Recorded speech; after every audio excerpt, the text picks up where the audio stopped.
entrepreneur with 2 successful award-winning companies in over 7 figures, 2 nonprofit organizations, 32 books, with the largest collection of Latina stories in the world, and she makes presentations on 4 continents. She's received over 30 awards for her contributions and business acumen, and she's one of the few Latina sports airplane pilots in the USA. There is something about busy Jacquelines. I love this. Please join me to welcome Jacqueline S. Camacho.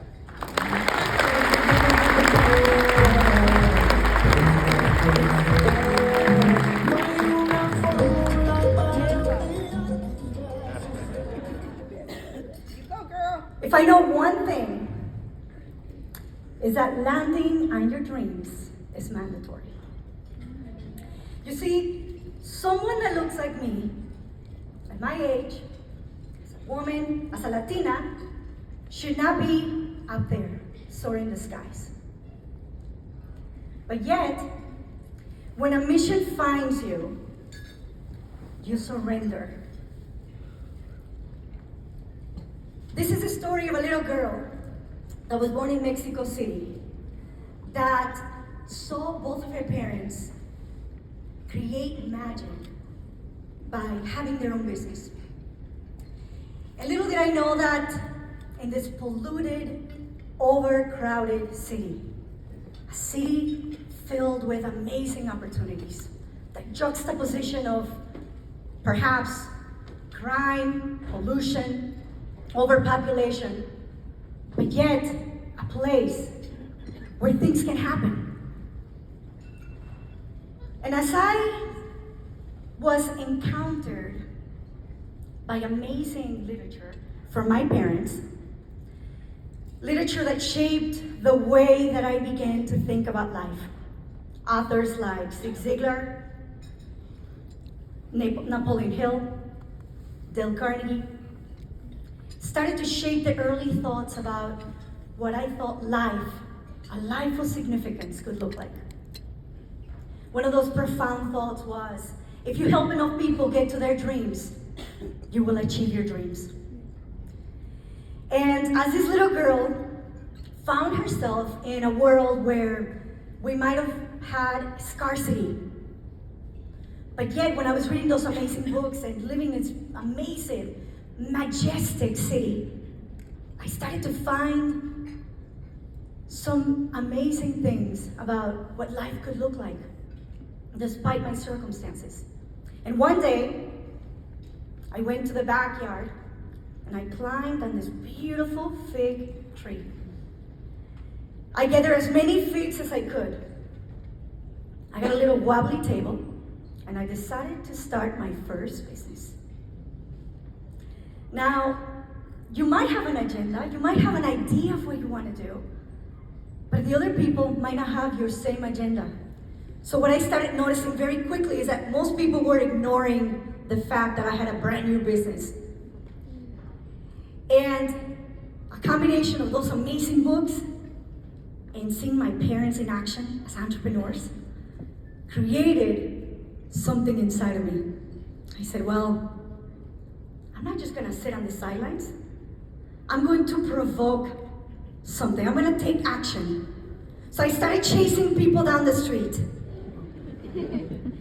And I said, today is the day that you get to buy 5 figs for 3 pesos and bring those figs to the people in the office. Because one of my biggest dreams was to wear suits every day. So to me, they were like rock stars. They would come back one after the other buying figs. And unbeknownst to my mom, she noticed, after looking for me all around the house, that I had sold 30 pesos in figs. Now I will tell you that I never remember how old I was. The only thing I remember is that I took the step, that I did not let the circumstances take over, and that I took action to bring value, to create, to intercept a conversation. I remember that I made it happen. And that same attitude would become the trail, the common denominator of the subsequent years in my life. I arrived in the United States when I was 14 years old. Now imagine if I knew that I was to help enough people achieve their dreams.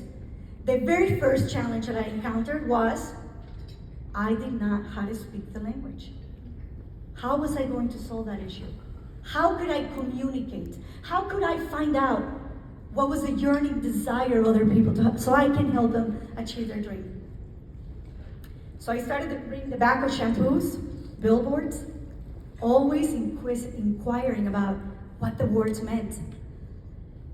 If I knew how to pronounce a word, how to say it, what it meant, and how to use it, I would check it off. And I would begin using it right away, never forgot it. Until one day, after about 1 year being part of the ESL program, the English as a Second Language, I told my mom, "Mom, something weird is happening. I'm dreaming and thinking in English. I think I'm going crazy." And she said, "Hallelujah! That means you're becoming bilingual." Now imagine all the amazing people that believe in you, that see you, that feel you, that see your incredible journey. All the people that witness the magic that you're creating along the way. The people that are seeing the accomplishments, the milestones, those things that you might forget. Those things that you might see as insignificant. And that's why we have people that love us. People that believe in us. And my mom was one of those people. And then legions came after that. One day, I was overflying the city of Chicago as a pilot in command, or as I call myself, a pilotina in command.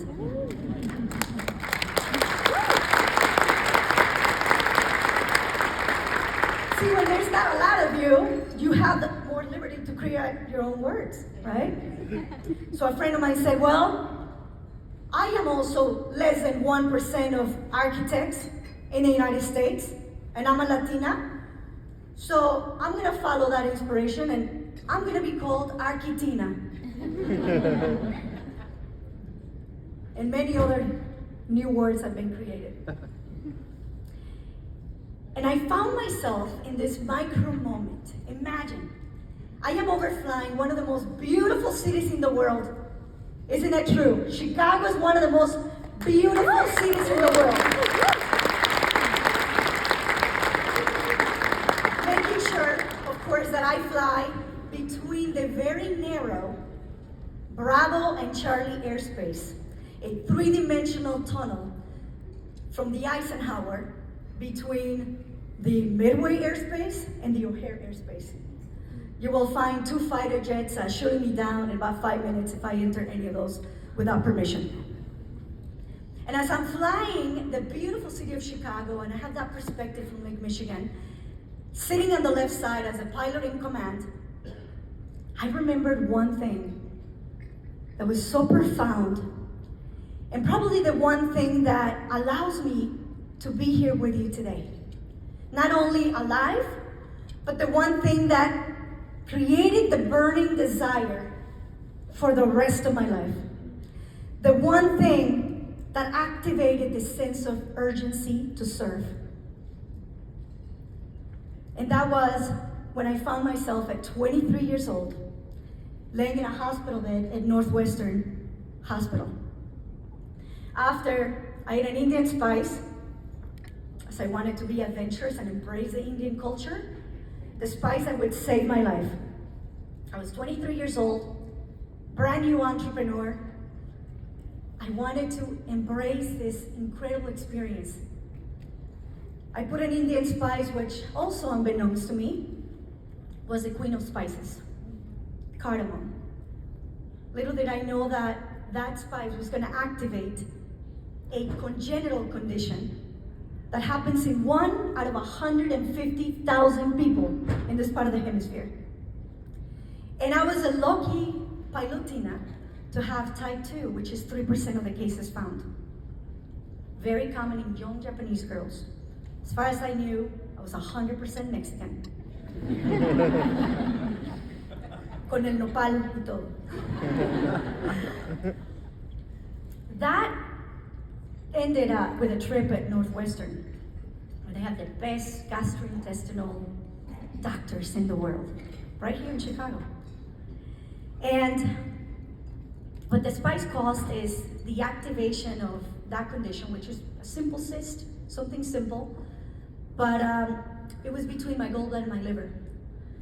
So when I woke up in that fateful morning with a 3-month-old baby, brand new business, land of dreams, my biggest dream was to have my own business in the United States. I also found myself with a brand new digestive system and with the prognosis of basically dying in the next 2 weeks or being fed out of a tube for the rest of my life. And I remember when the doctor told me that, he was walking away and I said, "Doctor, I have one question." And he says, "Yes." I said, "Could you please let me go out by next Thursday between 8:30 and 8:45? Because I have finals at College DePage and I'm graduating with honors." He looked back at me and he said, "Your positive attitude saved you." And when he said that, it reminded me of the same attitude that I had as a little girl selling figs. It reminded me of the same attitude of flying that airplane for the first time. It reminded me that it was the first time that I heard the word cancer at the age of 23. That in fact, that was the second time that I had heard the word cancer in my body at the age of 23. So when something like that happens, you can either think you're lucky, you can think that, why me? Or you can think, I am blessed beyond measure. I am blessed, I'm alive, I'm here. And for the rest of my life, I'm gonna make every day count.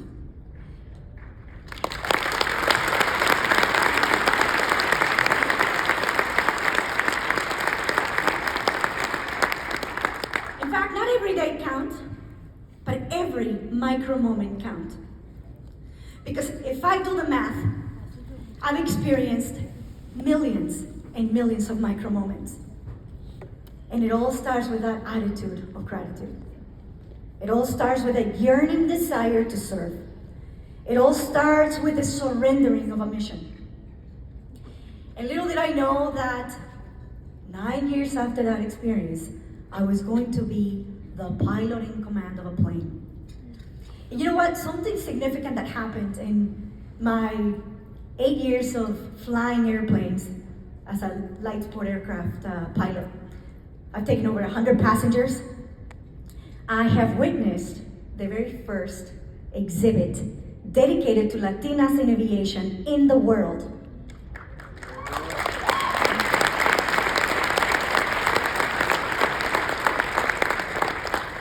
And you find yourself in these moments of history. You find yourself that just because you surrendered to what I call a divine download, an idea, an inspiration that made you feel amazing, that you're paving the world for Latinas in aviation in the 100+ years of aviation. That no one had ever thought about to come up with an idea to elevate Latinas into space.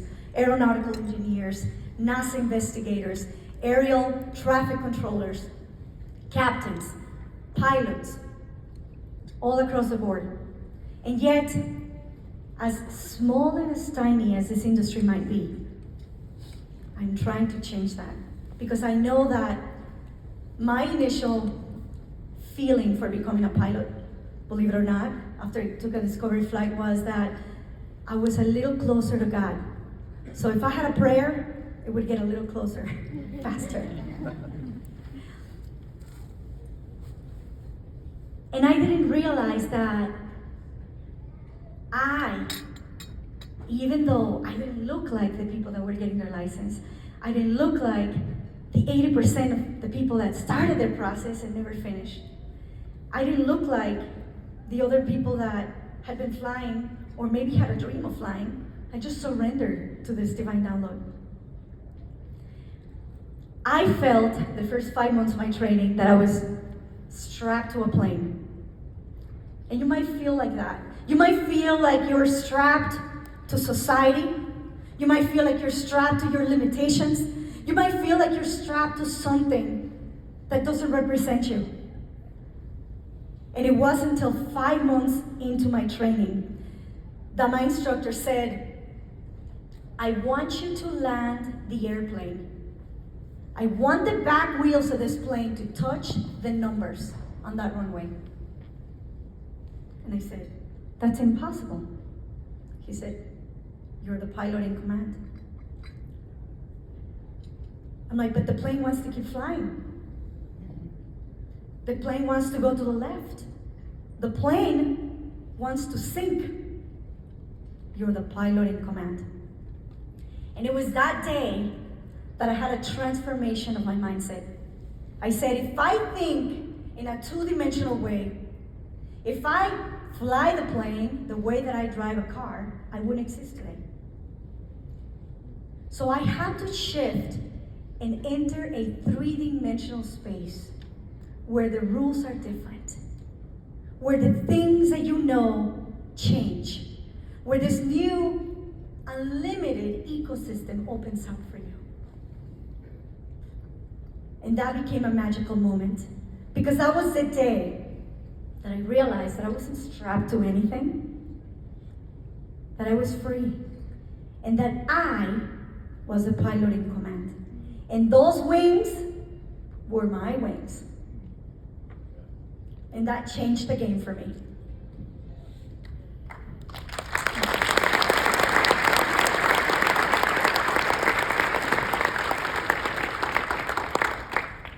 I did some deep work about my mission in life, my purpose. And I had to write my eulogy. I had to ask my family members. And in writing this beautiful letter of what people would say the day I leave, I started to find the most profound ways to leave a legacy in this world. You see, when you're close to death, not once, but at least 3 times, like I have been, something shifts. And egos are irrelevant. Money is irrelevant. And significance and transcendence becomes the center of your life. And when that happens, your mindset of abundance, your mindset of service, your antennas as a servant leader become activated.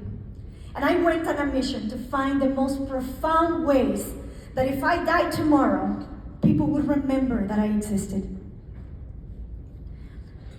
And I found one of those ways to be writing books. My dream was to write one book so that my children would know who I was. 32 books later of my own.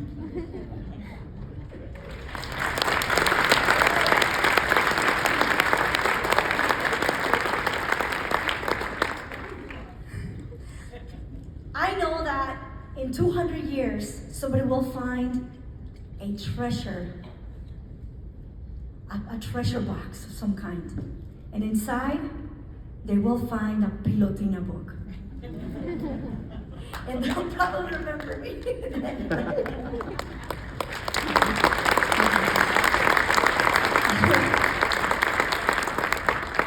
But aside from that, isn't that what we aim for? Transcendence. In your jobs, in your businesses, in your life. For someone to remember the beautiful person that you were. Isn't that the mission of life? Isn't that the most beautiful gift that we can give others? And you know what? I discovered in that fateful flight, when I discovered that I had wings, that the plane, surprisingly, didn't know that I was Latina. The plane had no clue that I was a short Latina. The plane didn't know what I had for breakfast, what I did the night before, what I had done with the rest of my life, the limited beliefs that I was carrying, the labels like our amazing keynote speaker, my amazing friend Mateo Magdaleno mentioned yesterday. The plane didn't know any of that. You know what the plane knew? Precision. I am made to land at this airspeed, at this angle of attack, with this specific characteristics. And that's when I knew that if I had any other dream, that I could, in fact, land on them. Imagine that. Imagine the power of that. Imagine the power of knowing that your limiting beliefs, that your background, that the suffering, that the labels that people put on you, that the adversities, everything you faced is irrelevant to achieving and landing on that dream. Imagine if today you can wake up and just the way you dress up in these beautiful clothes, you can also dress up with the most positive attitude, an attitude of gratitude, an attitude of joy, an attitude of service. Imagine if you went for your dreams today and tomorrow and the next day, and the compound effect, because if we bring Latinas in Finances, one of our other book series, into the mix, we know that the compound interest creates magical results after a certain period of time. But if we know that, why is it that we give up halfway in our dreams? If you said, I want to write a book, and you said, you've never done this before. I want to write a book in 6 months. What if it takes you 6 months and 1 day? I have seen so many dreams short of the runway. I have seen so many dreams overshoot the runway when you run out of runway to land on. And today I want to remind you that those wings are your wings. Today I want to remind you that that runway is your runway. But most importantly, I want to remind you that the unlimited space above us, the space that has been halfway discovered by the humans, is your oyster. And sky for Latinos and Latinas is no longer the limit. The sky is no longer the limit.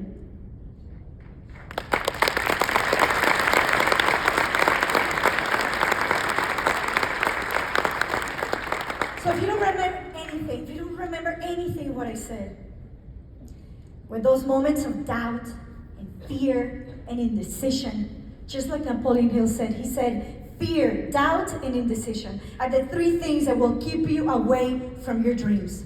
I've landed that plane many times with no engine. If I were to be indecisive of where to land, I wouldn't be alive today. If I were to doubt my own ability to convert the airplane into a glider with a specific angle of attack and airspeed, I would not be here today. But yet, I'm right in front of you because you do the things beyond your fear. Because you decide, and when you decide something and something chooses you, you go at it and you focus with all your might. And there's no one and nothing that stops you. And you know that along the way you discover this unlimited power that is inside of you, that is waiting to be unleashed through your actions. Because that is the only way that we can show up with our actions. 3 things to remember. Your purpose. Your purpose will have ups and downs, hills and valleys. But your purpose, you will find you. If you're alert, awake and alert, it'll find you. It'll find its way to your heart first. And then it'll get somewhere to your mind so you can create a checklist and land that plane. But it will find you. Stay alert. Surrender. Follow your heart. Elevate others. And it will find you. I have published 47 and counting anthologies with thousands and thousands of Latino stories. And I will do that till the day I die. I will continue to elevate the stories because that mission found me and I surrendered. Second, just like in an airplane, the energy that you put into a dream should not be 50%, 75%, or even 90%. The energy that propels you forward, just like in an aircraft, that has to be greater than the drag keeping you back, and the lift has to be greater than the weight keeping you down, has to be 100%. And those are the four forces of aviation. But those could be the four forces that keep us away from our dreams here on the earth. Thrust has to be greater than the drag. Lift has to be greater than the weight. And if that happens, you become airborne. And it doesn't matter if you're flying at 5 feet, 20 feet, 50, 1,000 feet, which is the highest altitude that an airplane flies, leaving us with another 39,000 feet of airspace that has not been discovered or flown until 90,000, which is where the stratosphere begins. Imagine how unlimited your dream canvas is. And why do we limit ourselves? Why do we not give 100% of that thrust, that power, that energy to say, that dream is my dream. That vision is my vision. That runway is my runway. And you land with conviction in every dream. And the third thing is, don't forget your wings. Because as much as I want to drive my Pilotina mobile on that highway and make it fly, it doesn't happen. Because you know what? It doesn't have wings. So to me, wings are your mentors, your sponsors, your believers, your angels, the people around you, the people that say you've done something that means something. You have created a pathway. You have inspired me. You inspire me with your actions every day. Keep going, because we need you.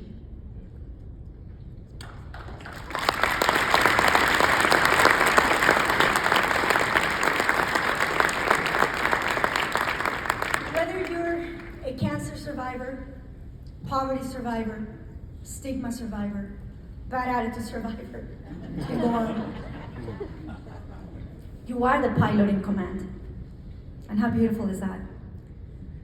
So as we go on with our day today, I want us to remember to be intentional.